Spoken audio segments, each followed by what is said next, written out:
বার্তা দেবে এই দিকে। নরেন্দ্র মোদী ক্ষমতায় বসে আছে, যেদিন থেকে ক্ষমতায় এলেন সেদিন থেকে আমরা কি দেখছি আমাদের দেশে?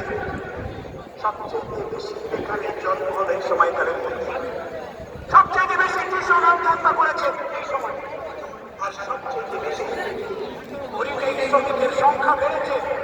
অর্থাৎ যারা কলে কারখানায় কাজ করত তারা কাজ হারিয়েছে, মা বোনেদের উজ্জ্বল অনুষ্ঠিতে চলে গেছে। আমার আপনার ঘরের ছেলেমেয়েরা কত কষ্ট করে লেখাপড়া শিখে আজকে তারা পরিযায়ী শ্রমিকের খাতায় নাম লিখতে বিদ্যালয়ে চলে যাচ্ছে। এই রেজাল্টে হয়েছে। পার্লামেন্টে এদের জন্য আলোচনা হয় না, বিধানসভায় এদের জন্য আলোচনা হয় না। পার্লামেন্ট আর বিধানসভায় আলোচনা হয় ওদের এমপি মন্ত্রীদের কিভাবে মাইনে বাড়ানো যায়। আর যাদের জন্য যে দেশটা, যাদের জন্য সমাজ, যারা এই সমাজটাকে আগলে রেখেছে, তাদের জন্য কোনো আলোচনা নেই। কি ছিল আমাদের রাজ্য? আমরা যখন প্রথমে ক্ষমতায় এলাম 1977-78 সালে, জরাজীর্ণ রাজ্য ছিল, আর কোটা ছিল ওরা যেত কোটায় রাখুন, কোটা পাচ্ছে না, কোটা বিল্ডিং। আজকে কোটায় সুবিধা চালাতে পারবে কেন? আসলে আমরা প্রথমে বুঝেছিলাম আমাদের রাজ্যের মানুষ, দেশের মানুষ, তারা সবাই বুঝেছিল আমাদের যে সময় আমরা এসেছি ভাগ ভাগে করে নিতে হয়।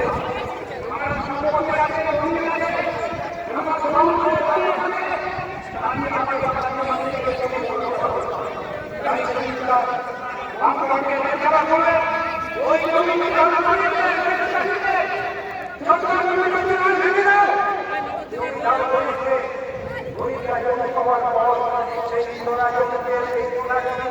নিজের গঠন দিয়ে ওনা জমিতে সোনার ফসল ফলিয়ে আমাদের পিছিয়ে পড়া রাজ্য দখল করলো সারা ভারতবর্ষ জুড়ে।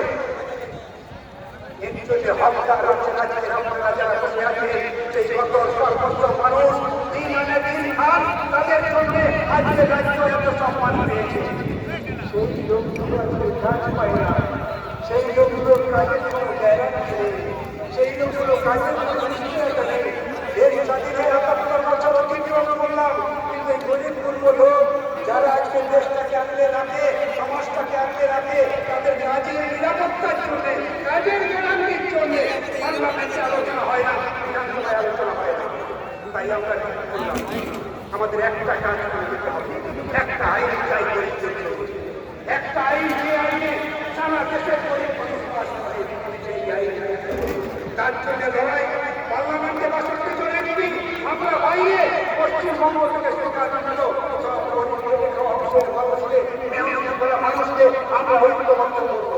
আমাদের রাজ্য সহ গোটা দেশের গরিবের ঐক্যবদ্ধ করার দায়িত্ব হচ্ছে আমাদের, কৃষকদের ঐক্যবদ্ধ করার দায়িত্ব হচ্ছে আমাদের। আর তোমাদের দায়িত্ব হচ্ছে পার্লামেন্টের ভিতরে যতক্ষণ না গরিবদের ১০০ দিনের কাজে আইন তৈরি হবে ততদিন তোমরা লড়ে যাবে, যতদিন